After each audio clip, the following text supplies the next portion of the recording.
सहनां भवतु सहनौ भुनक्तु सह वीर्यङ्करवावहै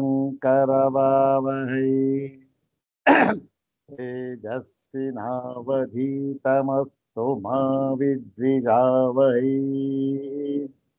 ॐ शान्ति शान्ति शान्तिः। श्रुतिस्मृतिपुराणानाम् आलयं करुणालयं नमामि भगवत्पादं शङ्करं लोकशङ्करं नमामि भगवत्पादशङ्करं लोकशङ्करं वन्दे तं सच्चिदानन्दं यतिवर्यं महामतिं वेद वेदान्तसारज्ञं सद्गुरुं प्रणतोऽस्म्यहम् सदाशिवसमारम्भाम् शङ्कराचार्यमध्यमाम् अस्मदाचार्यपर्यन्ताम् वन्दे गुरुपरम्पराम्। अग्रे उपस्थितेभ्यः भवद्भ्यः सर्वेभ्यो जिज्ञासुभ्यः हार्दान् नमस्कारान् समर्पयामि। ब्रह्मसूत्र शांकर भाष्ये तृतीयाध्याये प्रथमे पादे चतुस्सूत्रात्मकेऽस्मिन् षष्ठे अन्याधिष्ठिताधिकरणे तदुपरिबद्धं प्रथमं सूत्रम्। इदानीं प्रथमं सूत्रं तस्मिन् अधिकरणे अन्याधिष्ठिताधिकरणे उपनिबद्धं प्रथमं सूत्रम् इदानीं द्विवारं पठित्वा सूत्रार्थं तद्भाष्यभागं च यथाचार्यानुग्रहं विचारयामः। इदं सूत्रं पादादितः चतुर्विंशं सूत्रम् पादादितः चतुर्विंशं सूत्रम्। सर्वाग्रे शंकर भगवत पूज्यपादानां प्रशस्ति श्लोकमेकं पठित्वा तेषां पादारविन्दयोः शिरसा प्रणिपत्य अनुग्रहं च प्राप्य प्रकृतं चतुर्विंशं सूत्रं तद्भाष्यभागं च यथाचार्यानुग्रहं विचारयामः।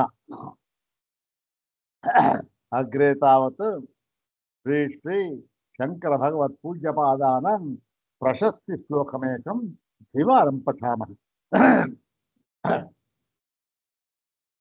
ॐ नत्वा यत्पदयुग्मं वाचस्पतिगर्वहारिवक्पतयः प्रभवन्ति हि भुवि मूकाः तमहं प्रणमामि शङ्कराचार्यम्। ॐ नत्वा यत्पदयुग्मं वाचस्पतिगर्वहारिवक्पतयः प्रभवन्ति हि भुवि मूकाः तमहं प्रणमामि शङ्कराचार्यम्। अथ श्रीमच्छङ्कर भगवतः कृतौ शारीरकमीमांसा भाष्ये तृतीये साधनाध्याये प्रथमे पादे षष्ठम् अन्याधिष्ठिताधिकरणम्।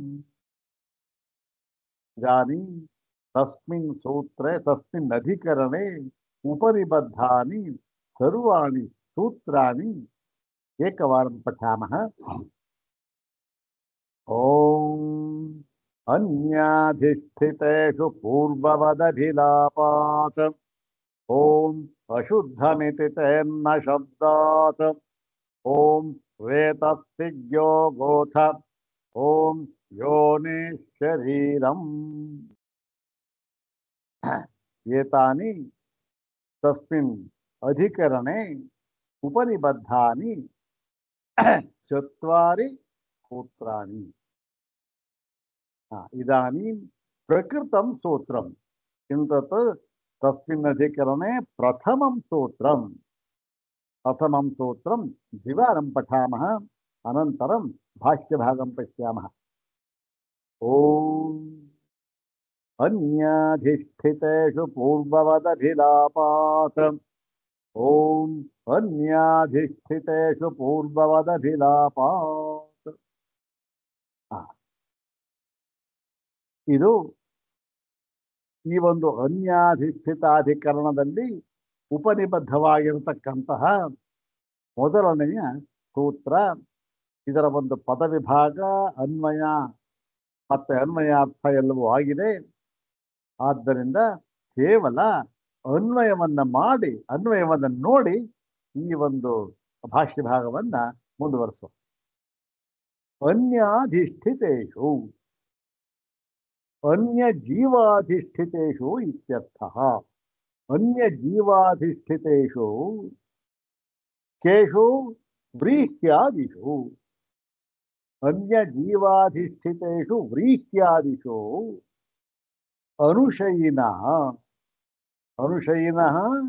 ಸಂಸರ್ಗ ಮಾತ್ರ ಪ್ರಪದ್ಯಂತೆ. ಸಂಸರ್ಗ ಮಾತ್ರ, ಕೇವಲ ಸಂಸರ್ಗ ಮಾತ್ರ, ನತು ತದ್ಭಾವಂ. ಸಂಸರ್ಗ ಮಾತ್ರ ಪ್ರತಿಪದ್ಯಂತೆ. ಕುತಃ ಕಥಮೇತದ್ ಅವಗಮ್ಯತೆ ಕಿಂ ಪ್ರಮಾಣಂ इति पृष्टे पूर्ववदभिलाप यथा पूर्वं यथा पूर्वस्मिन् प्रकरणे अभिलापा यथा पूर्वस्मिन् प्रकरणे अभिलापः तथैव अस्मिन् अधिकरणेपि अर्थः अनुसन्धेयः. ಅಲ್ಲಿ ಹೇಗೆ ಅರ್ಥ ಮಾಡಿದ್ವೋ ಅದೇ ರೀತಿ ಇಲ್ಲೂ ಕೂಡ ಅರ್ಥವನ್ನು ನಾವು ಮಾಡಿಕೊಳ್ಳಬೇಕು. ಅಲ್ಲಿ ಏನ್ ಮಾಡಿತ್ತು?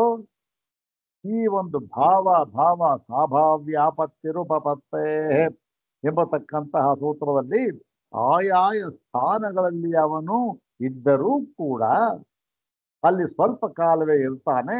ಇದ್ದರೂ ಕೂಡ ಏನು ಭಾವ ಅಂತ ಅಂದ್ರೆ ಅಲ್ಲಿ ಆ ಒಂದು ಸಾಮ್ಯವನ್ನ ಸಾದೃಶ್ಯವನ್ನ ಮಾತ್ರ ಪಡಿತಾನೆ. ಮತ್ತೆ ಅಲ್ಲಿಯ ಯಾವ ಒಂದು ಸಂಸರ್ಗವು, ಅಲ್ಲಿಯ ಒಂದು ಯಾವ ಸಂಬಂಧವಾಗಲಿ ಏನು ಇರೋದಿಲ್ಲ. ಅಲ್ಲಿ ಇರ್ತಾನೆ, ಬರ್ತಾನೆ ಅಷ್ಟೇ, ಜಸ್ಟ್ ಪಾಸಿಂಗ್ ಅಷ್ಟೇ ಅಂತ. ಅದೇ ರೀತಿ ಇಲ್ಲಿಯೂ ಕೂಡ ಇಲ್ಲಿಂದ ಆಕಾಶದಿಂದ ಚಂದ್ರಮಂಡಲದಿಂದ ಇಳಿದ ಆಕಾಶ ಮೊಟ್ಟ ಮೊದಲನೆಯ ಸ್ಥಾನ, ಅಲ್ಲಿಂದ ಕೊನೆಯ ಸ್ಥಾನ ಯಾವುದು? ವರ್ಷ, ಮಳೆ. ಅಲ್ಲಿವರೆಗೂ ಬಂದ ಆ ಒಂದು ಸ್ಥಾನಗಳನ್ನೆಲ್ಲ ಇದ್ಕೊಂಡು ಸ್ವಲ್ಪ ಕಾಲ ಇದ್ಕೊಂಡು ಬಂದ್ಬಿಟ್ಟು ಇಲ್ಲಿ ಏನ್ ಮಾಡ್ತಾನೆ? ಇಲ್ಲಿ ವ್ರೀಹ್ಯಾದಿ ಭಾವನ ಹೇಳಿದ್ದಾರೆ. ಇಲ್ಲಿ ಈಗ ವ್ರೀಹ್ಯಾದಿ ಭಾವವನ್ನು ಹೇಳಿದ್ದಾರೆ ಅಂತಂದ ಮೇಲೆ ಇಲ್ಲಿ ನಾವು ಹೇಗೆ ಅರ್ಥ ಮಾಡಬೇಕು? ವ್ರೀಹ್ಯಾದಿ ಭಾವವನ್ನೇ ಅಂದ್ರೆ ವ್ರೀಹ್ಯಾದಿಯಾಗಿಯೇ ಇವ್ರು ಹುಟ್ಟುತ್ತಾನೆ, ಯಾವುದೋ ಒಂದು ಭತ್ತ ಗೋಧಿ ಇರುತ್ತೆ ಅದಾಗಿಯೇ ಹುಟ್ಟುತ್ತಾನೆ ಅಂತ ಅರ್ಥ ಮಾಡಬೇಕು. ಅಥವಾ ಆ ವ್ರೀಹಿ ಮುಂತಾದವುಗಳು ಯಾವ ಇನ್ನೊಂದು ಜೀವರಿಗೆ ಆಶ್ರಯವಾಗಿದೆಯೋ ಅದರಲ್ಲಿ ಸಂಸರ್ಗ ಮಾತ್ರ, ಸಂಬಂಧ ಮಾತ್ರ ಪಡಿತಾರೆ ಅಷ್ಟೇ ಅಂತ ಅರ್ಥ ಮಾಡಬೇಕು ಅಂತ ಅಂದಾಗ, ನೋಡಿ ಸ್ವಾಮಿ, ಮೊದಲು ನಮಗೆ ಏನ್ ತೋರುತ್ತೆ? ಶ್ರುತಿಯಲ್ಲಿ ಏನ್ ಹೇಳಿದೆ ಅದೇ ಪ್ರಮಾಣ. ಈ ಶ್ರುತಿಯಲ್ಲಿ ಏನ್ ಹೇಳಿದ್ದಾರೆ? ಶ್ರುತಿಯಲ್ಲಿ ಸ್ಪಷ್ಟವಾಗಿ ಬಾಯಿ ಬಿಟ್ಟು ಕಂಠೋಕ್ತವಾಗಿ ಓಷಧಿ ವನಸ್ಪತಯ ತಿಲಮಾಷಾಃ ಇತಿ ಜಾಯಂತೆ ಅಂತ ಹೇಳಿದ್ದಾರೆ. ಅಂದ್ರೆ ಏನು? ಓಷಧಿ ವನಸ್ಪತಿಗಳಾಗಿ, ತಿಲಮಾಷ ಎಳ್ಳು ಉದ್ದು ಮುಂತಾದವುಗಳಾಗಿ ಅವನು ಏನಾಗ್ತಾನೆ? ಅಲ್ಲೋಗ ಭಾವ ಪಡಿತ ಅದಾಗಿಯೇ ಹುಟ್ಟುತ್ತಾನೆ ಅಂತ ಹೇಳಿದ್ದಾರೆ. ಈಗ ಅವನು ನಾಯಿನರಿಯಾಗಿ ಹುಟ್ಟುತ್ತಾನೆ ಅಂದ್ರೇನು? ನಾಯಿನರಿಯ ಭಾವವನ್ನು ಪಡೆಯುತ್ತಾನೆ ಅಂತ ಅರ್ಥ ಮಾಡ್ತೀರಾ? ನಾಯಿನರಿಯಾಗಿ ಹುಟ್ಟುತ್ತಾನೆ, ನಾಯಿನರಿಯಾಗಿ ಹುಟ್ಟುತ್ತಾನೆ ಅಷ್ಟೇ.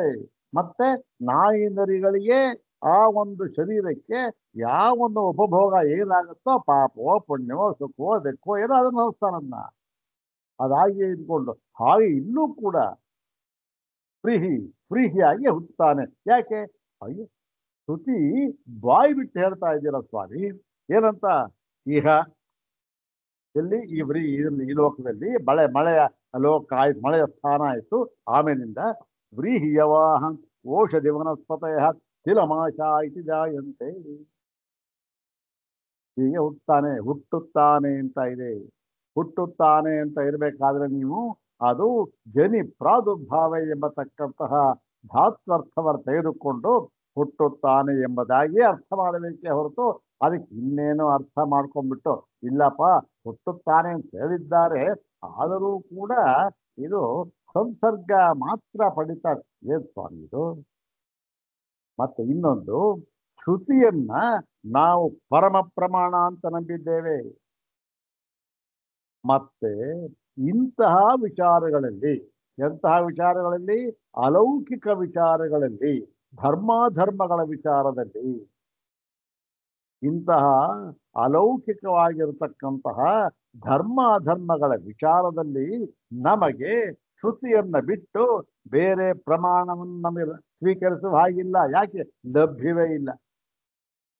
ಬೇರೆ ಪ್ರಮಾಣವು ಲಭ್ಯವಾಗಿಯೇ ಇಲ್ಲ, ನಮಗೆ ಸ್ವೀಕರಿಸೋದಿಲ್ಲ. ಮತ್ತು ಇರತಕ್ಕಂಥದ್ದು ಒಂದೇ ಪ್ರಮಾಣ, ಶ್ರುತಿ ಪ್ರಮಾಣ, ಅದನ್ನು ನಾವು ಸ್ವೀಕರಿಸಬೇಕು ಅಷ್ಟೇ. ಅದನ್ನು ಸ್ವೀಕರಿಸಿದ್ದೇವೆ. ಆ ಒಂದು ತಿಲಮಾಶ ಇದು ಜಾಯಂತೆ ಅಂತ ಇರೋದ್ರಿಂದ ಹುಟ್ಟುತ್ತಾನೆ ಅಂತ ಅರ್ಥ ಮಾಡ್ಬೇಕು ಸ್ವಾಮಿ ಅಂತ ಹೇಳ್ಬಿಟ್ಟ. ಇಷ್ಟು ಕೂಡ ಇದು ಹಳೆಯ ಭಾಗವಾಗಿತ್ತು. ಈಗ ಈ ಒಂದು ಸಿದ್ಧಾಂತಿಗಳು ಇದಕ್ಕೇನು ಹೇಳ್ತಾರೆ ಅಂತ ಅನ್ನೋದನ್ನ ನೋಡೋಣ. 250ನೇ ಭಾಷೆದಾಗ ಏವಂ ಪ್ರಾಪ್ತೆ ಬ್ರೂಮಃ. ಏವಂ ಪ್ರಾಪ್ತೇನೇನು? ಏವಂ ಪೂರ್ವಪಕ್ಷೇ ಸಂಪ್ರಾಪ್ತೆ ವಯಂ ಬ್ರೂಮಃ. ಏನು ಪೂರ್ವಪಕ್ಷಿ? ಸದ್ಭಾವಾಪತ್ತಿರೇವ. ಏನು? ಆ ತದಾತ್ಮಕೇನ ಜಾಯಂತೆ. ತದಾತ್ಮಕೇನ ಅದಾಗೆ ಹುಟ್ಟುತ್ತಾನೆ. ವಿಷಯವ ಅದಾಗೆ ಹುಟ್ಟಾತ್ಮಕೇನ ಸದ್ಭಾವಾಪತ್ತಿ ಅಂತ ಹೇಳಿದ್ರೆ ಹೀಗೆ ಏವಂ ಪೂರ್ವಪಕ್ಷೆ ಸಂಪ್ರಾಪ್ತೆ ವಯಂ ಬ್ರೂಮಃ. ನಾವು ಹೇಳ್ತೇವೆ ಏನು? ಅನ್ಯೇ ಜೀವೈ ಅಧಿಷ್ಠಿತೇಷು ವ್ರೀಹ್ಯಾದಿಷು ಸಂಸರ್ಗ ಮಾತ್ರ ಅನುಶೈನಃ ಪ್ರತಿಪದ್ಯಂತೆ ನ ತತ್ ಸುಖ ದುಃಖ ಭಾಜೋ ಭವಂತಿ. ನೋಡಿ ಸ್ವಾಮಿ, ಇಲ್ಲಿಯ ತನಕ ನೋಡಪ್ಪ ಪೂರ್ವಪಕ್ಷಿ, ಇಲ್ಲಿಯ ತನಕ ಒಂದು ಭಾಗ ಆಯಿತು. ಇಲ್ಲಿ ತನಕ ಆಕಾಶದಿಂದ ಹಿಡಿದು ಮಳೆಯವರೆಗೆ ಒಂದು ಭಾಗ ಆಯಿತು. ಈ ಮಳೆಯಿಂದ ಮುಂದಕ್ಕೆ ಏನಾಗುತ್ತಾನೆ? ಈ ವ್ರೀಹಿ ಮುಂತಾದ ವಾಯು ಹುಟ್ಟುತ್ತಾನೆ. ಅದರಿಂದ ಮುಂದಕ್ಕೆ ಅದು ಅದರ ತಿಂತಾನೆ ಮನುಷ್ಯ, ಅದರ ಏತಸ್ಸಾಗುತ್ತೆ, ಅದು ಮುಂದಿನ ಭಾಗ. ಅದು ಅಲ್ಲಿಂದ ಮುಂದೆ ಭಾಗ ಇದೆಯಲ್ಲ, ಇದಕ್ಕೆ ಈ ಅರ್ಥವನ್ನು ಮಾಡಬೇಕು. ನೀ ಹೇಳಿದ ಪೂರ್ವಪಕ್ಷ ಸರಿಯಾಗಿದೆ. ಏನು? ಶ್ರುತಿಯೇ ಪರಮ ಪ್ರಮಾಣ ಈ ಅಲೌಕಿಕ ಒಂದು ವಿಷಯಗಳಿಗೆ. ಹಾಗಿದ್ದರೂ ಕೂಡ ಇಲ್ಲಿ ನಾವೇನ್ ಮಾಡಬೇಕು? ಪೂರ್ವಾಪರವನ್ನ ವಿಚಾರ ಮಾಡಿ ಮತ್ತೆ ಹಿಂದೆ ಏನು ಹೇಳಿದ್ದಾರೆ ಇದಕ್ಕೆ, ಮತ್ತೆ ಮುಂದೆ ಏನು ಹೇಳಿದ್ದಾರೆ, ಉಪಕ್ರಮೋಪಸಂಹಾರ ಅವೆಲ್ಲವನ್ನು ನೋಡಿ ಯಾವುದಕ್ಕೆ ತಾತ್ಪರ್ಯ ನಿರ್ಣಯವನ್ನು ಮಾಡಬೇಕಾದ್ರೆ 6 ಲಿಂಗವನ್ನು ಹೇಳಿದ್ದಾರೆ. ಹೌದ್ ತಾನೆ? ಅರ್ಥವಾದ, ಉಪಪತ್ತಿ, ಉಪಕ್ರಮ, ಉಪಸಂಹಾರ ಇದನ್ನೆಲ್ಲವನ್ನು ನೋಡಿ ನಾವು ನಿರ್ಣಯ ಮಾಡಬೇಕು. ಈಗ ನೋಡೋಣಪ್ಪ, ಏನು ಉಪಕ್ರಮ ಏನು ಹೇಳಿದ್ದಾರೆ, ಉಪಸಂಹಾರ ಹೇಳಿದ್ದಾರೆ, ಈ ಮಂತ್ರದ ಹಿಂದೆ ಏನಿದೆ ಮುಂದೆ ಏನಿದೆ ಅನ್ನೋದು ನೋಡೋಣ. ಆಗ ನೋಡೋಣ, ಅರ್ಥ ಮಾಡೋಣ ಅಂತ ಹೇಳಿ ಹೇಳ್ತಾ ಇದ್ದಾರೆ. ಏನಂತ ಹೇಳ್ತಾರೆ ನೋಡಿ. ಈ ಒಂದು ವ್ರೀಹೀಯವಾಗಿ ಹುಟ್ಟುತ್ತಾನೆ ಅಂತಂದ್ರೆ ಏನು? ಅದು ಅನ್ಯೇ ಜೀವೈಹಿ ಅಧಿಷ್ಠಿತೇಷು. ಅಂದ್ರೆ ಇವನು ವರ್ಷ ಆ ಸ್ಥಳದಲ್ಲಿದ್ದಾನೆ. ಇವನು ಇನ್ನೂ ಈ ಮನುಷ್ಯ ಶರೀರ ಅಂತ ಬಂದಿಲ್ಲ. ಈ ಜೀವ ಅಂತಕ್ಕಂಥದ್ದು ಮನುಷ್ಯ ಶರೀರ ಇಲ್ಲ. ಮನುಷ್ಯ ಶರೀರವನ್ನು ಆಶ್ರಯಿಸಿಲ್ಲ ಅದು. ಅದಕ್ಕೇನೆ ಜೀವ ಏನ್ ಮಾಡ್ತಾರೆ? ಅನ್ಯೇ ಜೀವೈಹಿ ಅಧಿಷ್ಠಿತೇಷು ವ್ರೀಹ್ಯಾದಿಷು. ಇನ್ಯಾವುದೋ ಒಂದು ಜೀವ ಇದೆಯಲ್ಲ, ಅದು ಒಂದು ವ್ರೀಹಿಯನ್ನ ಆಶ್ರಯಿಸಿಕೊಂಡಿದೆ. ವ್ರೀಹಿ ಜನ್ಮ ಅಂದ್ರೇನು? ಮನುಷ್ಯ ಜನ್ಮ ಅಂದ್ರೇನು? ಜೀವನು ಶರೀರವನ್ನ, ಮನುಷ್ಯ ಶರೀರವನ್ನ ಆಶ್ರಯಿಸಿಕೊಂಡಿದ್ದಾನೆ. ನಾವು ಶರೀರಗಳು ಅಂದ್ರೇನು? ಜೀವ ನಮ್ಮ ಶರೀರದಲ್ಲಿ ಇದೆ ಅಂದ್ರೆ ಏನು? ಜೀವನಿಗೆ ನಮ್ಮ ಶರೀರ ಆಶ್ರಯವಾಗಿದೆ, ಅದು ತಾನೇ ಅರ್ಥ. ಹಾಗೆ ವ್ರೀಹ್ಯಾದಿಗಳು ಆಶ್ರಯವಾಗಿವೆ. ಯಾವುದಕ್ಕೆ? ಜೀವರುಗಳಿಗೆ. ಜೀವರುಗಳು ಯಾರು? ಜೀವರುಗಳು ಬೇರೆಯ ಜೀವರುಗಳು, ಅನ್ಯ ಜೀವರಿಗೆ ಆಶ್ರಯವಾಗಿರತಕ್ಕಂತಹ ವ್ರೀಹಿ ಯಾವುದೋ ಇದೆ. ಅದರೊಡನೆ ಅನುಶಯನ, ಈ ಅನುಶಯಿಗಳು ಅವರೊಡನೆ ಏನ್ ಮಾಡ್ತಾರೆ? ಸಂಸರ್ಗ ಮಾತ್ರ ಪ್ರತಿಪದ್ಯತೆ. ಅವರೊಡನೆ ಸಂಸರ್ಗ ಮಾತ್ರವನ್ನ ಮಾತ್ರ, ಕೇವಲ ಅವರ ಸನ್ನಿಧಾನ ಅಷ್ಟೇ. ಅವ್ರಿಗೆ ಒಂದು ಇದು ಇದು ಒಂದು ಪಕ್ಕದ ಒಂದು ಸೀಟ್ ಇದ್ದ ಹಾಗೆ ಅಷ್ಟೇ. ಅಷ್ಟೇ ಹೊರತು ಏನು ಅಲ್ಲೂ ಕೂಡ ಅದಾಗಿ ಆಗುವುದಿಲ್ಲ. ಮತ್ತೆ ಆ ಒಂದು ಅಧಿಷ್ಠಾನವಾಗಿ ಯಾವುದೋ ವ್ರೀಹಿ ಏನೋ ಇದೆಯಲ್ಲ, ಜೀವಾಶಯ ಇದ್ದಾನೆ, ಅದು ಏನು ಸುಖ ದುಃಖ ಅನುಭವಿಸ್ತಾ ಇದೆ, ಆ ಸುಖ ದುಃಖ ಇದಕ್ಕಾಗೋದಿಲ್ಲ, ಇವನಿಗಾಗೋದಿಲ್ಲ. ಕೇವಲ ಸಂಸರ್ಗ ಮಾತ್ರ ಇದೆ. ಯಾಕೆ ಅಂತ ಅನ್ನೋದ್ರ ಮುಂದೆ ಹೇಳ್ತಾ ಇದ್ದಾರೆ. ಹೀಗೆ ಹೀಗೆ ಇದು ಇದು ಯಾಕೆ ಅಂತ ಹೇಳಿದ್ರೆ, ಇದು ಪೂರ್ವವತ್. ನೋಡಪ್ಪ, ಹಿಂದೆಯೂ ಕೂಡ ಈ ಒಂದು ಸಂದರ್ಭದಲ್ಲಿ, ಈ ತರಹದ ಸಂದರ್ಭದಲ್ಲಿ ಈ ಪ್ರಕಾರವಾಗಿ ಅರ್ಥವನ್ನ ಮಾಡಿದ್ದೇವೆ. ಹೇಗೆ? ಯಥಾ ವಾಯು ಧೂಮಾದಿ ಭಾವೋ ಅನುಶಯಿನ ಸಂಶ್ಲೇಷ ಮಾತ್ರ. ಸಂಶ್ಲೇಷ, ಸಂಸರ್ಗ ಮತ್ತೆ ಸಾಮ್ಯ ಎಲ್ಲವನ್ನೂ ಕೂಡ ಪರ್ಯಾಯದಿಂದ ಹೇಳಿದ್ದಾರೆ. ಹೀಗಿರುವಾಗ ಹಿಂದೆ ನಾವೇನ್ ಮಾಡ್ಬೇಕು? ಆಕಾಶ ಆಯ್ತು, ವಾಯು ಆಯ್ತು, ಧೂಮ ಆಯ್ತು, ಅಭ್ರ ಆಯ್ತು, ಮೇಘ ಆಯ್ತು, ವೃಷ್ಟಿ ಆಯ್ತು. ಇಷ್ಟು ಸ್ಥಾನಗಳಲ್ಲಿ ನಾವೇನ್ ಹೇಳಿದ್ದೇವೆ? ಅಲ್ಲಿ ಸಂಶ್ಲೇಷವನ್ನೇ ಹೇಳಿದ್ದೇವೆ. ಸಾಭಾವ್ಯಾಪತ್ತಿರುಪತ್ತೇ ತದ್ಭಾವಾಪತ್ತಿ ಅಂತ ಹೇಳಿದ್ದರೂ ಕೂಡ ಆ ಭಾವಾಪತ್ತಿ ಎಂಬತಕ್ಕಂಥದ್ದು ಉಪಚಾರಕ್ಕಾಗಿ ಹೇಳಿರತಕ್ಕಂತಹ ಮಾತು ಅಷ್ಟೇ ಹೊರತು ನಾವೇನರ್ಥ ಮಾಡಬೇಕು? ಸಾದೃಶ್ಯ ಅಂತ ಅರ್ಥ ಮಾಡಬೇಕು. ಸದ್ಭಾವಾಪತ್ತಿ ಅಂತ ಇದ್ರೂ ಕೂಡ ಅದಕ್ಕೆ ನಾವು ಸಾದೃಶ್ಯ ಅಂತ ಅರ್ಥ ಮಾಡಬೇಕು. ಯಾಕೆ? ಹಿಂದೆ ಮತ್ತೆ ಮುಂದೆ, ಪೂರ್ವ ಅಪರ, ಈ ಎರಡೊಂದು ವಿಶ್ಲೇಷಣೆ ಮಾಡಿದೆ. ಇಲ್ಲೂ ಅದೇ ರೀತಿ. ಓಹೋ, ಹಾಗಾದ್ರೆ ಏನಾಯ್ತು? ಅಲ್ಲೇನೋ ಸಂಶ್ಲೇಷ ಹೇಳಿದ್ರು. ಅದೇ ರೀತಿ ಇಲ್ಲೂ ವ್ರೀಹ್ಯಾದಿ ಭಾವೋ ಜಾತಿ ಸ್ಥಾವರೈ ಸಂಶ್ಲೇಷ ಮಾತ್ರ. ಈ ವ್ರೀಹ್ಯಾದಿ ಭಾವ ಇದೆಯಲ್ಲ, ಇದೂ ಕೂಡ ವ್ರೀಹ್ಯಾದಿ ಭಾವ ಅಂತ ಇದ್ದರೂ ಕೂಡ ಏನು, ಆ ಒಂದು ವ್ರೀಹಿಯ ಜೊತೆ ಜೀವ ಆಶ್ರಯ ಇದ್ದಲ್ಲ, ಅದ್ರ ಜೊತೆ ಸಂಶ್ಲೇಷ ಮಾತ್ರ, ಸಂಸರ್ಗ ಮಾತ್ರ. ಇದು ಅಲ್ಲ ಸ್ವಾಮಿ, ಹಿಂದೆ ಹೇಳಿದ್ದಾರೆ, ಸರಿ, ಹಿಂದೆ ಇದೇ ರೀತಿ ಹೇಳಿದ್ರು, ಏನು ಇಲ್ಲ, ಅವನು ಸದಾ ಸಾಮ್ಯವನ್ನು ಪಡಿತಾರೆ, ಸಾದೃಶ್ಯವನ್ನು ಪಡಿತಾರೆ ಅಂತ ಹೇಳಿದ್ರು. ಇಲ್ಲೂ ಹಾಗೆ ಅರ್ಥ ಮಾಡಿ ಅಂತ ಹೇಳ್ತಾ ಇದ್ದೀರಾ. ಸರಿ, ಅಲ್ಲಿ ಒಂಥರ ಆಯ್ತು. ಯಾಕೆ? ಅಲ್ಲಿ ಯಾವ ಕರ್ಮಗಳಾಗಲಿ ಅಥವಾ ಕರ್ಮಫಲವನ್ನು ಅನುಭವಿಸುವುದಾಗಲಿ ಏನೂ ಇರಲಿಲ್ಲ. ಏನ್ ಮಾಡ್ದ? ಸುಮ್ಮನೆ ಜಸ್ಟ್ ಪಾಸಿಂಗ್ ಅಂತ ಹೇಳ್ತಾರಲ್ಲ, ಬೆಂಗಳೂರಲ್ಲಿ ಮೈಸೂರು ಹೋಗ್ತಾನೆ, ಮಧ್ಯ ಸ್ಟೇಷನ್ ಬರುತ್ತಪ್ಪ, ಏನ್ ಮಾಡ್ತಾನೆ? ಟ್ರೈನ್ ನಿಲ್ಸೋದೇ ಇಲ್ಲ, ಬರೋ ಹೋಗ್ತಾನೆ ಇರ್ತಾನೆ, ಪಾಸಿಂಗ್. ಹಾಗೆ ಮತ್ತೆ ಅದ್ಯಾಕೆ ಹಾಗೆ ಹೇಳಿದ್ರಿ?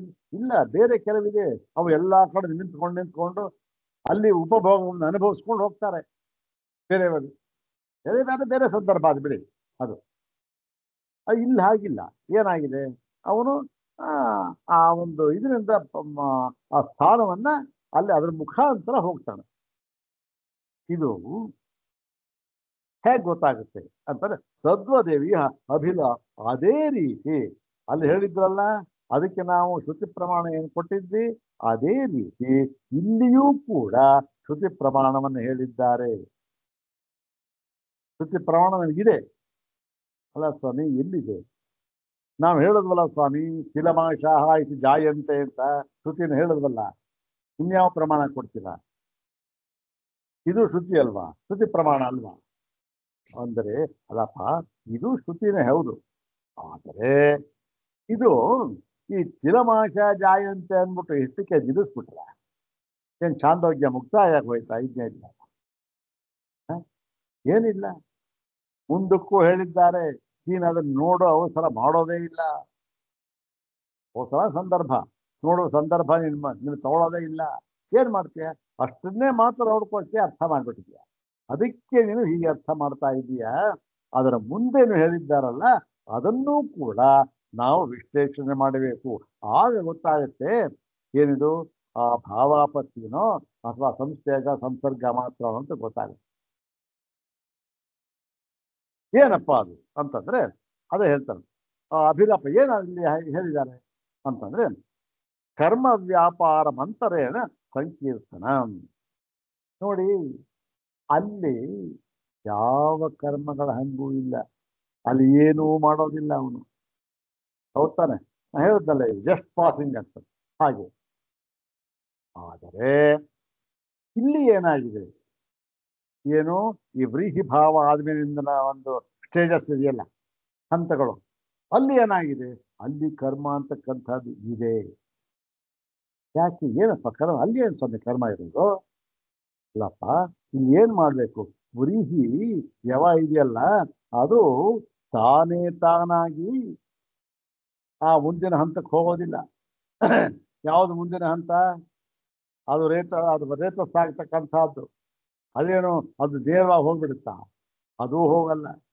ಏನಾಗಿದೆ, ಇದನ್ನ ಯಾರೋ ತಿನ್ಬೇಕು, ಅದನ್ನ ಯಾರು ತಿನ್ಬೇಕು? ಯಾರು ತಿನ್ಬೇಕು? ಕರ್ಮ ಫಲವನ್ನ ಯಾವನು ಅನುಭವಿಸ್ಬೇಕು ಅಂತ ಇದೆಯೋ, ಯಾವುದು ಈ ಕರ್ಮಫಲ ಇದೆಯಲ್ಲ, ಈ ಜನ್ಮದ ಕರ್ಮಫಲ ಬರ್ತಾ ಇದ್ದಾನಲ್ಲ, ಅನುಭವಿಸ್ಬೇಕು ಅಂತ ಇದೆಯೋ ಅವನು ತಿಂತಾನೆ.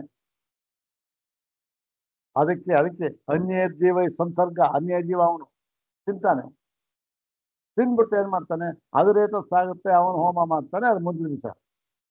ಏನಾಯ್ತೀವಲ್ಲ, ತಿನ್ನೋದು ಅಂತಾಯ್ತು, ಪಚನ ಅಂತಾಯ್ತು, ಆಮೇಲಿಂದ ಆ ಒಂದು ಸ್ಥೂಲ ಭಾಗ ಅವೆಲ್ಲ ಹೋಗಿತು ಅಂತಾಯ್ತು, ಸೂಕ್ಷ್ಮ ಭಾಗ ಅಂತಾಯ್ತು, ಮತ್ತೆ ಅದನ್ನು ಹೋಮ ಮಾಡ್ತಾನೆ ಅಂತಾಯ್ತು, ಅದು ಒಂದು ಫಲವತ್ತಾಗಬೇಕು. ಅಯ್ಯಯ್ಯೋ, ಎಷ್ಟು ಕರ್ಮ!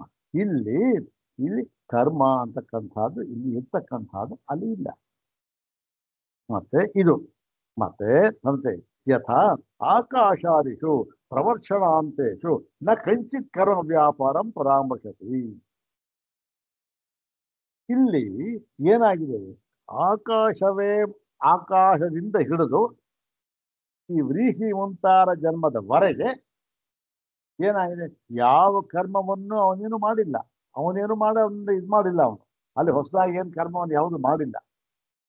ಈಗ ನಾವು ಇಲ್ಲೇನು ಹೇಳಿದ್ವಿ, ಇದೆಲ್ಲ ಬೇಕಾದಷ್ಟು ಕರ್ಮಗಳಿವೆ, ಇದು ಮಾಡಿವೆ, ಅದು ಮಾಡ್ತಾ ಇರ್ತೇವೆ. ಆದರೂ ಕೂಡ ಇಲ್ಲಿ ಏನು ಹೇಳಿದ್ದೆ, ಇಲ್ಲೂ ಕೂಡ ನಾವು ಅದೇ ರೀತಿ ಅರ್ಥವನ್ನು ಮಾಡಿಕೊಂಡು ಏನ್ ಮಾಡಬೇಕು, ನ ಕಂಚಿತ್ ಕರ್ಮ ವ್ಯಾಪಾರ ಏವಂ ವ್ರೀಹ್ಯಾದಿ ಜನ್ಮನ್ಯತಿ. ವ್ರೀಹ್ಯಾದಿ ಜನ್ಮಗಳಲ್ಲೂ ಕೂಡ ಇಲ್ಲೂ ಕೂಡ ಅದೇ ರೀತಿ ಸಂಸರ್ಗ ಮಾತ್ರ ಅಂತಲೇ ಅರ್ಥ ಮಾಡಬೇಕು. ಯಾಕೆ? ಕರ್ಮ ಇಂದ ಇರಬಹುದು, ಆದರೂ ಕೂಡ ಸಂಸರ್ಗ ಮಾತ್ರ ಅಂತಲೇ ಅರ್ಥ ಮಾಡಬೇಕು ಅಂದ್ರು. ಏನ್ ಸ್ವಾಮಿ, ಬಹಳ ಗೊಂದಲ ಆಗ್ಬೇಕು ಇವಾಗ. ಇದು ಇಲ್ಲಿ ಯಾವುದು ವ್ಯಾಪಾರ ಇಲ್ಲದೆ ಮುಂದಲ್ಲಾಗಲ್ಲ ಅಂತ ಹೇಳಿದ್ವಿ. ಈಗ ಹೇಳ್ತಾ ಇದ್ದೀರಾ ಸಂಸರ್ಗ ಮಾತ್ರ ಅಂತ ಹೇಳ್ತಾ ಇದ್ದೀರಾ. ಹೇಗಿದು? ಎರಡಕ್ಕೂ ವಿರುದ್ಧ ಆಗೋಯ್ತಲ್ಲ ಅಂತ ಹೇಳಿದ್ರೆ, ನೋಡಪ್ಪ, ಇಲ್ಲಿ ಕರ್ಮ ಅಂತಕ್ಕಂಥದ್ದು ಇದೆ, ಆದರೆ ಇಲ್ಲಿ ಆ ಕರ್ಮ ಅಂತಕ್ಕಂಥದ್ದು ಏನವೆಲ್ಲ ಆಗುತ್ತಲ್ಲ, ಮುಂದೆ ರೇತೋ ಭಾವ ಅದು ಇದೆಯಲ್ಲ, ಅವೆಲ್ಲವೂ ಕೂಡ ಕರ್ಮವೇ ಸರಿ. ಆದರೆ ಅದು ಈ ಒಂದು ಸಂಸರ್ಗ ಮಾತ್ರದಿಂದ ಆಗುತ್ತೋ ಅಥವಾ ಅದೇ ಆ ವ್ರೀಹಿಯ ಎಲ್ಲಿ ವಿಧಿ ಇದ್ದಾರಲ್ಲ ಅದೇ ಆಗಿಬಿಡುತ್ತೋ? ಅದೇ ಆಗೋಕ್ಕೆ ಸಾಧ್ಯ. ಯಾಕೆ? ಅದು ಜಡ. ಅದು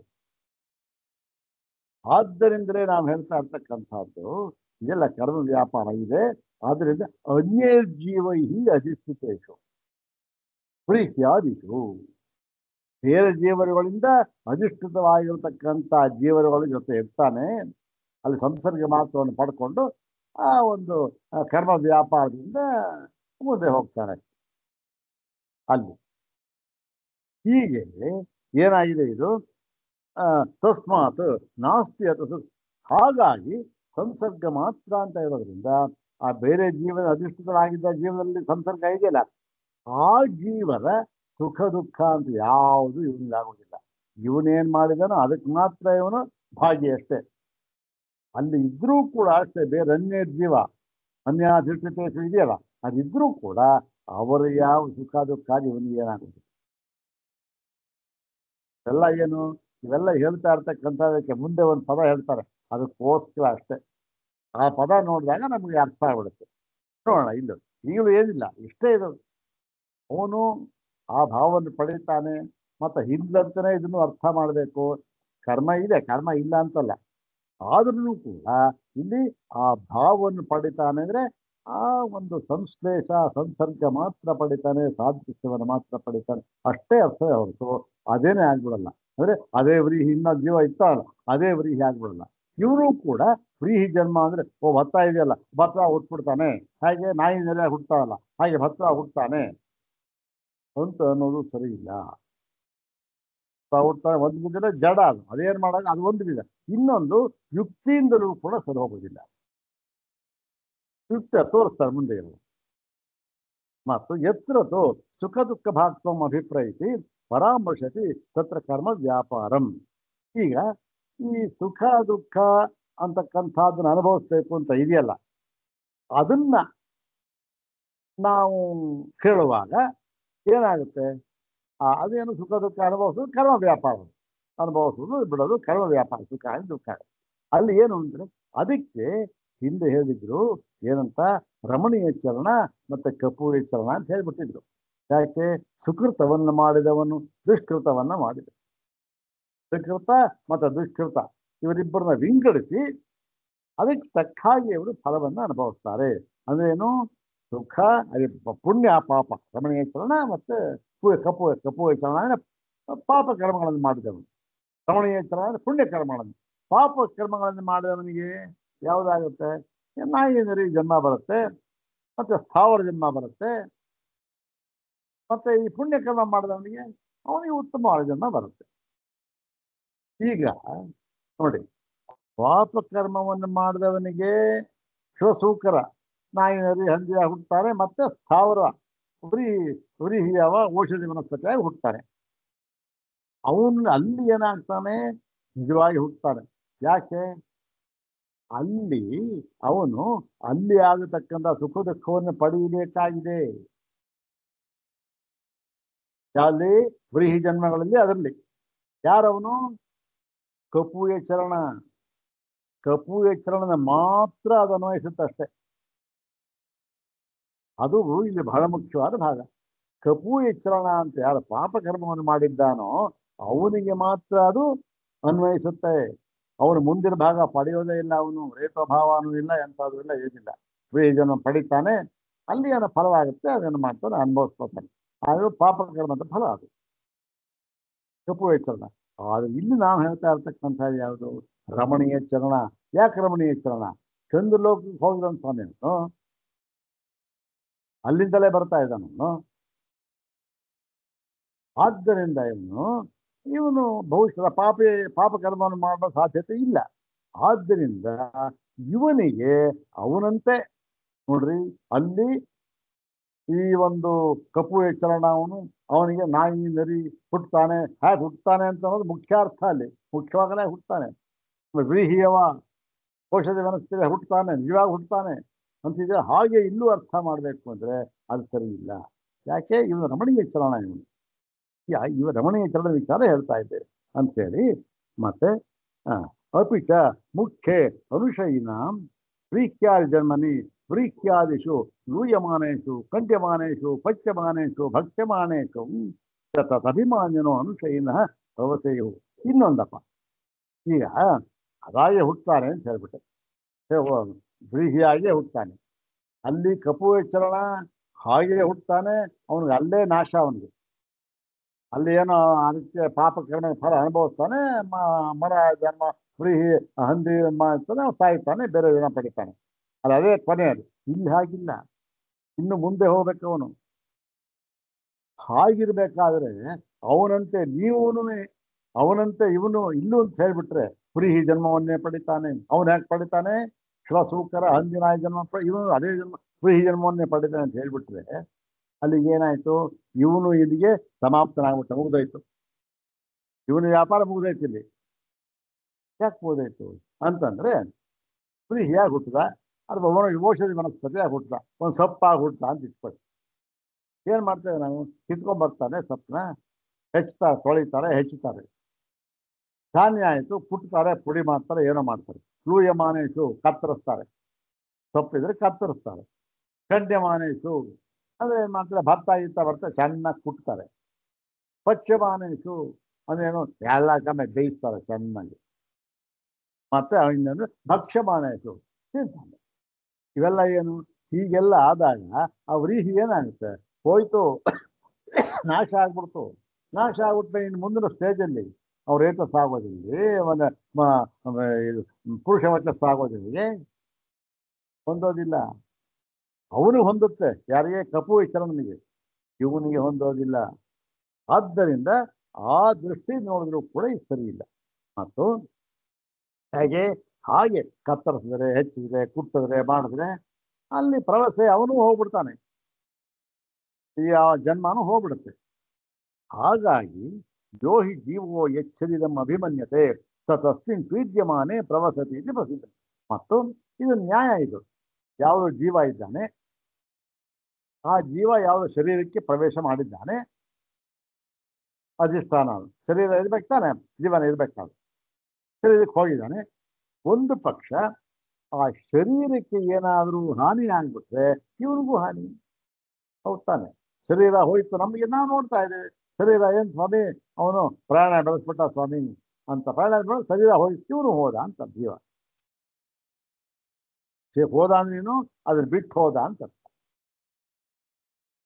ಮತ್ತೆ ಆ ಪೀಡ್ಯಮಾನ, ಆ ಶರೀರಕ್ಕೆ ಏನು ಹಿಂಸೆ ಆದ್ರೂ ಇವರಿಗೆ ಹಿಂಸೆ ಆಗೋದು ನಮ್ಗೆ ಕಂಡಿರ್ತಕ್ಕಂಥದ್ದು. ಆ ಜೀವನಿಗೆ ಶರೀರಕ್ಕೆ ಏನು ಹಿಂಸೆ ಆದ್ರೂ ಕೂಡ ಜೀವನೇ ಹಿಂಸೆ ಆಗುತ್ತೆ, ಅದು ನಮ್ಗೆ ಕಂಡಿರ್ತಕ್ಕ, ಅನುಭವಿಸ್ತಾ ಇರ್ತಕ್ಕಂಥದ್ದು.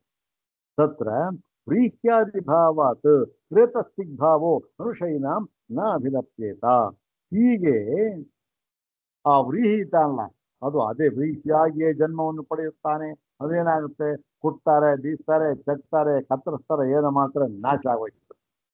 ನಾಶ ಆಗ್ಬಿಟ್ರೆ ಮುಂದೆ ಏನ್ ಹೇಳಿದಾನೆ?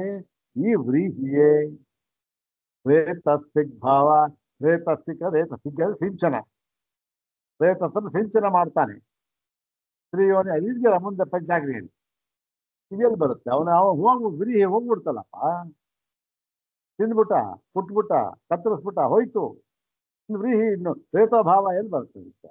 ರೇತಸ್ಥಿಗ್ಭಾವ ಎಲ್ಲಿ ಬರುತ್ತೆ? ಅವನು ರೇತಸ್ಸನ್ನು ಸಿಂಚನ ಮಾಡ್ದ, ಅದಾಗುತ್ತೆ, ರೇತಸ್ಸನ್ನು ಸೇಚನೆ ಆಗುತ್ತೆ ಅಂತ ಎಲ್ಲಿದೆ? ಅವನೇ ಇಲ್ಲ ಇವಾಗ, ವ್ರೀಹಿನೇ ಇಲ್ಲ, ಹೊಟ್ಟಾಯ್ತು, ಕುಟ್ಟಾಕ್ಬಿಟ್ರದ್ನ. ಅದರಿಂದ ಅದು ಹೊಂದೋದಿಲ್ಲ. ಅತಃ ಸಂಸರ್ಗ ಮಾತ್ರ ಮನುಷ್ಯನಾಂ ಅನ್ಯಾಶಿಷ್ಟೇತೆ ವ್ರೀಹ್ಯಾದಿ ಭವತಿ.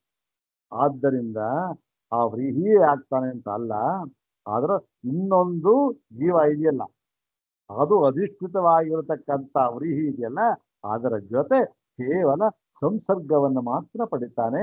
ಈ ವ್ರೀಹಿ ಹಾಗೇ ಇರ್ತಾನೆ ಇವನು. ಮತ್ತೆ ಇವನು ಮುಂದಿನ ಒಂದು ಸ್ಥಾನಕ್ಕೆ ಆ ರೇತಸ್ಥಿಗ್ಭಾವ ಅಂತಕ್ಕಂಥದ್ದನ್ನು ಪಡಿತಾನೆ. ಅವನು ಇರ್ಬೇಕಲ್ಲ ಪಡಿಬೇಕಾದ್ರೆ. ಹಾಗೆ ನೀನ್ ಹೇಳೋ ತರ ಅದೇ ಆಗ್ಬಿಡ್ತಾನೆ ಅಂದ್ಬಿಟ್ರೆ ಕತ್ತರಿಸ್ತಾರ, ತಿಂತಾರ, ನಾಶ ಆಗ್ಬಿಟ್ಟ, ಹೋಗ್ಬಿಟ್ಟ. ಮತ್ತೆ ಹೀಗೆ ನಾವು ಆ ಅನುಶಯಿದಾನಲ್ಲ, ಅವನು ಸಂಸರ್ಗ ಮಾತ್ರ ಪಡಿತಾನೆ. ಯಾವ್ದ್ರಲ್ಲಿ? ಆ ಬೇರೆ ಜೀವ ಅಧಿಷ್ಠಿತರಾಗಿದ್ದಾರಲ್ಲ, ಯಾವುದೋ ವ್ರೀಹಿ ಇದೆಯಲ್ಲ, ಬೇರೆ ಜೀವರು ಅಧಿಷ್ಠಿತರಾಗಿರತಕ್ಕಂಥ ವ್ರೀಹಿಯಲ್ಲಿ, ವ್ರೀಹಿ ಅಂದ್ರೆ ವ್ರೀಹಿ ಮುಂತಾದವುಗಳಲ್ಲಿ ಯಾವ್ದಾದ್ರು ಅದರಲ್ಲಿ ಸಂಸರ್ಗವನ್ನು ಪಡಿತಾನೆ. ಪಡೆದು ಏನ್ ಮಾಡ್ತಾನೆ? ಮುಂದಿನ ಒಂದು ಸ್ಥಿತಿ ರೇತಸ್ಥಿಗ್ಭಾವ ಪಡಿತಾನೆ. ಹೀಗೆ ಹೇಳೋದ್ರಿಂದ ಏತೇನ ಜನೇ ಮುಖ್ಯಾರ್ಥತ್ವಂ ಪ್ರತಿಬ್ರೂಯ. ಹೀಗೆ ನೀನ್ ಹೇಳಿದ್ಯಲ್ಲಪ್ಪ ಜನಿ ಏನಂತ, ಈ ಒಂದು ತಿಲ ಮಾಷಾದಿ ಜಾಯಂತೆ ಅಂತ ಹೇಳಿದ್ಯಲ್ಲ, ಆ ಜಾಯಂತೆ ಅಂತಕ್ಕಂಥದಕ್ಕೆ ಜನಿ ಅಂತಕ್ಕಂಥ ಧಾತ್ವತ್ವಕ್ಕೆ ಅದಕ್ಕೂ ಕೂಡ ಆ ಮುಖ್ಯಾರ್ಥವನ್ನು ಮಾಡಬೇಕು ಅಂತ ಹೇಳಿದ್ಯಲ್ಲ, ಅದಕ್ಕೂ ಕೂಡ ನಾವು ಉತ್ತರವನ್ನು ಹೇಳಿದ್ದಾಯ್ತು. ಯಾಕೆ? ಮುಖ್ಯಾರ್ಥ ಮಾಡಿದ್ರೆ ಏನಾಗುತ್ತೆ, ಹೀಗೆ ಮಾಡಬೇಕು ಅಂತ ಅದರಿಂದ ಹೇಳಿದ್ದೆ. ಅದಕ್ಕೆ ಸಮಾನ ಇಲ್ಲಿ ಅದಕ್ಕೂ ಕೂಡ ಉತ್ತರವನ್ನು ಹೇಳಿದ್ದೆ, ಸಮಾಧಾನವನ್ನು ಹೇಳಿದ್ದೆ. ಹಾಗಲ್ಲಪ್ಪ, ಬರೀ ಸಂಸರ್ಗ ಮಾತ್ರ ಪಡಿತಾನೆ ಅಂತ ಹೇಳಾಯ್ತು. ಜನರ ಮುಖ್ಯ ಹುಟ್ಟುತ್ತಾನೆ ಅಂದ್ರೆ ಅದರ ಒಂದು ಮುಖ್ಯಾರ್ಥ ತಗೊಳ್ಬೇಕು ಅಂತ ಹೇಳಿದ್ಯಲ್ಲ, ಅದಕ್ಕೂ ಕೂಡ ಸಮಾಧಾನ ಹೇಳಿದ್ದಾಯಿತು. ನೋಡಪ್ಪ, ಹೀಗೆ ತಗೋಬೇಕು, ಜನಿ ಧಾತುವಿಗೆ ಹೀಗೆ ಅರ್ಥ ಮಾಡಬೇಕು ಅಂತ ಹೇಳಾಯ್ತು. ಮತ್ತೆ ಉಪಭೋಗ ಸ್ಥಾನತ್ವಂಚ ಸ್ಥಾವರಸ್ಯ, ಹಾಗೆ ಹೇಳಿದಾಗೂ ಆಯ್ತು. ಮತ್ತೆ ಸ್ಥಾವರಕ್ಕೆ ಉಪಭೋಗ ಸ್ಥಾನವನ್ನು ಹೇಳಿದಾಗೂ ಆಯ್ತು.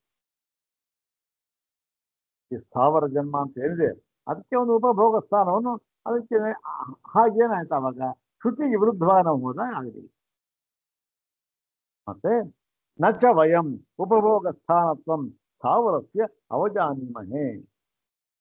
ನೋಡಪ್ಪ, ಇನ್ನೊಂದು ವಿಚಾರ, ನಾವು ಈ ಸ್ಥಾವರ ಜನ್ಮಗಳು, ಸ್ಥಾವರ ಜನ್ಮ ಇದೆಯಲ್ಲ, ಕಲ್ಲು ಮಣ್ಣು ಅವೆಲ್ಲ ಇದೆಯಲ್ಲ, ಅಂಥ ಮರ ಗಿಡ ಅವೆಲ್ಲ ಇದೆಯಲ್ಲ, ಅವೆಲ್ಲ ಏನಾಗಿದೆ, ಅವು ಅಲ್ಲಿ ಉಪಭೋಗವನ್ನು ಮಾಡುವುದಕ್ಕೆ ಅವಕಾಶವಿಲ್ಲ ಅಂತೇನು ನಾವು ಹೇಳ್ತಾ ಇಲ್ಲ.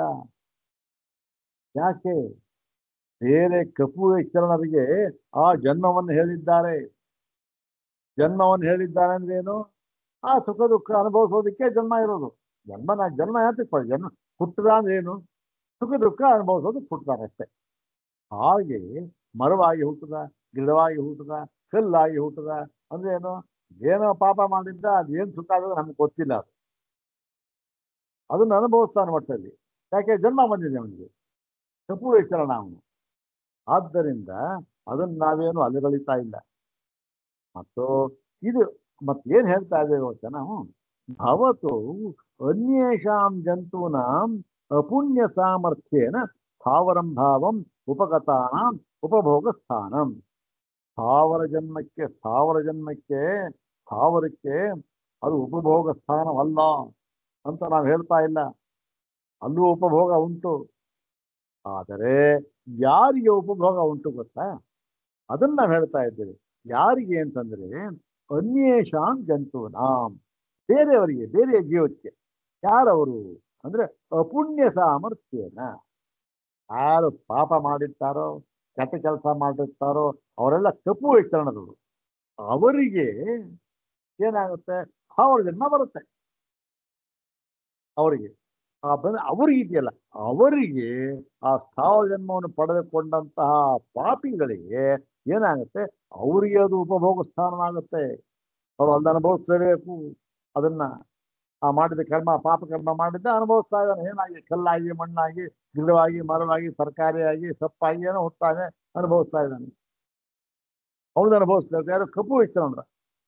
ಆದರೆ ಇಲ್ಲಿ ಏನಾಗಿದೆ? ಚಂದ್ರಮಸಸ್ತು ಅಂದ್ರೇನು? ಚಂದ್ರಮಸ ಅಂದ್ರೆ ಆ ಚಂದ್ರಲೋಕ ಅಂತ. ಚಂದ್ರಲೋಕವನ್ನು ಪಡೆದವನಿಗೆ ಮತ್ತೆ ಪಡೆದ ಅಲ್ಲಿಂದ ಅವರೋಹಯಂತಹ ಅನುಶಯಿನಃ, ಅಲ್ಲಿಂದ ಇಳಿದು ಬರ್ತಾ ಇದ್ದಾನೆ ಇವನು. ಅನುಶಯಿ ಕರ್ಮಗಳನ್ನು ಹೊತ್ತು ಇಳಿದು ಬರ್ತಾ ಇದ್ದಾನೆ. ಅವನಿಗೆ ನ ಸ್ಥಾವರ ಭಾವಂ ಉಪಭುಂಜತೆ ಇತ್ಯಾಸ್ತ. ಅವನು ಆ ಚಂದ್ರಲೋಕವನ್ನ ಸೇರಿ ಅಲ್ಲಿ ಅನುಭವಿಸಿ ಬರ್ತಾ ಇರ್ತಕ್ಕಂಥವನ್ನೆಲ್ಲ ಅವನು ರಮಣೀಯ ಚರಣ ಅಲ್ಲದೆ ಇದ್ದ ಚಂದ್ರಲೋಕ ಹೋಗ ಸಾಧ್ಯವೇ ಇಲ್ಲ. ಅವನು ಬರ್ತಾ ಇದ್ದಾನೆ. ಆದ್ದರಿಂದ ಅವನಿಗೆ ಈ ಕಪು ಎಚ್ಚರಣದಂತೆ ಅವನಿಗೂ ಕೂಡ ಸ್ಥಾವರ ಜನ್ಮ ಅಂದ್ರೆ ಸ್ಥಾವರ ಭಾವ ಅಂತಲೇ ಅಂತ ಅರ್ಥ ಮಾಡೋದು ಹೊಂದೋದಿಲ್ಲ. ಯಾಕೆ? ಸ್ಥಾವರ ಜನ್ಮ ಇರೋದು ಒಬ್ಬೊಬ್ಬ ಸ್ಥಾನ ಪಾಪಿಗಳಿಗೆ, ಕಪು ಎಚ್ಚರಣರಿಗೆ. ಇವನಲ್ಲ ಇವನು. ಆದ್ದರಿಂದ ಇವನೇನ್ ಮಾಡ್ತಾನೆ? ಸುಮ್ಮನೆ ಆ ಸ್ಥಾನ ಬರ್ತಾನೆ. ಎಸ್, ಪಾಸಿಂಗ್ ಅಂತಲ್ಲ, ಹಾಗೆ ಫ್ರೀ ಜನ್ಮ ಆಯ್ತು, ಪಾಸಿಂಗ್. ಅದರಿಂದ ರೇತ ಸಿದ್ಧವಾಗ್ತಾನೆ. ಅಲ್ಲಿಂದ ಪುರುಷ ಆಗ್ತಾನೆ, ಮುಂದೆ ಹಂತಕ್ಕೆ ಬರ್ತಾನೆ. ಇಷ್ಟೇ ಅಂದ್ಬಿಟ್ಟು ಅವರೋಹ ಅಂತ ಅನುಶಯನ ಸ್ಥಾವರ ಭಾವ. ಹೀಗೆ ಅವನು ಈ ಚಂದ್ರಲೋಕದಿಂದ ಬರ್ತಾ ಇರ್ತಕ್ಕಂಥ, ಇಳಿದು ಬರ್ತಾ ಇರ್ತಕ್ಕಂಥವನು ಅನುಶಯಿಂದ ಕರ್ಮವನ್ನು ಹೊತ್ಕೊಂಡು ಬರ್ತಾ ಇರ್ತಲ್ಲ ಅವನು ಸ್ಥಾವರ ಭಾವ. ಇವನು ಸ್ಥಾವರ ಜನ್ಮ ಏನದು ಹೀಗೆಲ್ಲ ಅದರಲ್ಲಿ ಏನೂ ಅನುಭವಿಸೋದಿಲ್ಲ, ಅದಕ್ಕಿಲ್ಲ ಅಂತ ನಾವು ಹೇಳ್ತಾ ಇದ್ದೇವೆ ಅಷ್ಟೇ. ಅವನು ಅನುಭವಿಸೋದಿಲ್ಲ ಅಂತ ಹೇಳ್ತಾ ಇದ್ದೇವೆ ಅಷ್ಟೇ ಹೊರತು ಸ್ಥಾವರ ಒಂದು ಜನ್ಮ ಇದೆಯಲ್ಲ, ಅದು ಉಪಭೋಗ ಸ್ಥಾನವಲ್ಲ ಅಂತ ನಾವೇನು ಹೇಳ್ತಾ ಇಲ್ಲ. ಉಪಭೋಗ ಸ್ಥಾನವೇ ಹೌದು. ಯಾರಿಗೆ? ಕಪು ಎಚ್ಚರಣರಿಗೆ. ಆದರೆ ರಮಣೀಯ ಎಚ್ಚರಣರಿಗೆ ಅಲ್ಲ. ಅವ್ರಿಗೆ ಸಂಸರ್ಗ ಮಾತ್ರ, ಅದನ್ನು ಇಳಿದು ಬರ್ತಾರೆ ಅಷ್ಟೇ ಅಂತ ಹೇಳಿ ಅದನ್ನ ಆ ಒಂದು ಸಿದ್ಧಾಂತ ಅವತ್ತೇನೋ ಅದನ್ನು ಮುಗಿಸ್ತಾರೆ. ಇನ್ನು ಆ ಸಿದ್ಧಾಂತದಲ್ಲಿ ಒಂದೆರಡು ಕೆಲವು ಪಾಯಿಂಟ್ಗಳು ಹೇಳಿದ್ದ ಅವನು. ಅಲ್ಲ ಸ್ವಾಮಿ, ಚಂದ್ರಮಂಡಲದಿಂದ ಇಳಿದು ಬರ್ತಾರಲ್ಲ ಅವ್ರನ್ನ ಏನ್ ಭಾರಿ ರಮಣೀಯ ಚಲನರು ಅಂದ್ಬಿಟ್ರಲ್ಲ. ರಮಣೀಯ ಚಲನರು ಅಂತ ಏನ್ ಸ್ವಾಮಿ? ಇವತ್ತಿಗೂ ಆ ಪ್ರಶ್ನೆ ಕೇಳ್ತಾ ಇದ್ದಾರೆ ಕೆಲವರು. ರಮಣೀಯ ಚಲನ ಹೇಗೆ ಆಗ್ತಾರೆ? ಚಂದ್ರಮಂಡಲಕ್ಕೆ ಹೋಗ್ಬೇಕಾದ್ರೆ ಅವನ್ ಏನ್ ಮಾಡ್ಬೇಕು ಸ್ವಾಮಿ? ಏನ್ ಮಾಡ್ಬೇಕಪ್ಪ? ಅದೇ ಇಷ್ಟಾದಿಕರ್ಮಗಳನ್ನು ಮಾಡಬೇಕು. ಇಷ್ಟಾದಿಕರ್ಮಗಳನ್ನು ಮಾಡ. ಈ ಇಷ್ಟಾದಿ ಕರ್ಮಗಳನ್ನು ಮಾಡುವಾಗ ಏನ್ ಮಾಡ್ತಾರೆ ಸ್ವಾಮಿ? ಯಾವರು ಅಜ ತಗೊಂಡ್ಬರ್ತಾರೆ, ಅಂದ್ರೆ ಅದು ಇದ್ರ ಆಡು ಅಂತ ಬೇಕೆ ಆಟ ತರ್ತಾರೆ.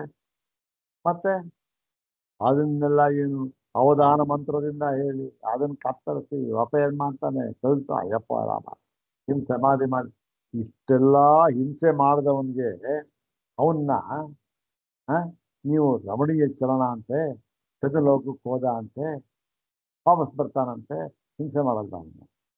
ಏನ್ ಸ್ವಾಮಿ ನಿಯಮ? ಯಾವ ಪ್ರಾಣಿಯನ್ನು ಕೂಡ ಹಿಂಸೆ ಮಾಡಬಾರದು. ಇದು ಶ್ರುತಿ ಹೇಳ್ತಾ ಇರ್ತಕ್ಕಂಥ ನಿಯಮ. ಇವನು ಮಾಡ್ದ, ಇವುದು ರಮಣೀಯ ಚಲನ ಯಾಕೆ ಸ್ವಾಮಿ ಆಗುತ್ತೆ? ಆದ್ದರಿಂದ ನೀವು ಇಷ್ಟಾದಿ ಕರ್ಮಗಳನ್ನ ಮಾಡಿದವನು ಚಂದ್ರಮಂಡಲಕ್ಕೆ ಹೋದ, ಅವನು ರಮಣೀಯ ಚಲನ. ಆದ್ದರಿಂದ ಅವನಿಗೆ ಸಂಸರ್ಗ ಅಂತ ಮಾತ್ರ ಅಂತ ಹೇಳ್ತಾ ಇದ್ದೀರಲ್ಲ, ಆ ಸ್ಥಾವರ ಜನ್ಮದಲ್ಲಿ ಸುಖ ಅನುಭವಿಸೋದು ಅಂತ ಹೇಳ್ತಾ ಇದ್ದೀರಲ್ಲ, ಎಲ್ಲ ಬರೀ ಬಿದ್ದೋಯ್ತು ಸ್ವಾಮಿ ಸಿದ್ಧಾಂತ. ಯಾಕೆ? ಮೊಟ್ಟ ಮೊದಲನೇದಾಗಿ ಅವನು ರಮಣೀಯ ಚಲನೇ ಅಲ್ಲ. ಇಷ್ಟಾದಿ ಕರ್ಮಗಳನ್ನು ಮಾಡಿದವನು ರಮಣೀಯ ಚಲನೇ ಅಲ್ಲ. ಇಷ್ಟಾದಿ ಕರ್ಮಗಳನ್ನು ಮಾಡಿದವನು ಮಾತ್ರ ಚತುರ್ಲೋಕ ಹೋಗ್ತಾನೆ, ಅವನು ರಮಣೀಯ ಚಲನೇ ಅಲ್ಲ. ಹಾಗಾಗಿ ನಿಮ್ಮ ಸಿದ್ಧಾಂತ ಹೊಂದೋದಿಲ್ಲ ಸ್ವಾಮಿ ಬಿಟ್ಟ. ಅದಕ್ಕೆ ಮುಂದಿರುವ ಸೂತ್ರದಲ್ಲಿ ಉತ್ತರವನ್ನು ಹೇಳ್ತಾ ಇದ್ದ. ನಾಳೆ ನೋಡಿ. ಓಂ ಶಾಂತಿ ಶಾಂತಿ ಶಾಂತಿ. ಓಂ ತತ್ಸತ್.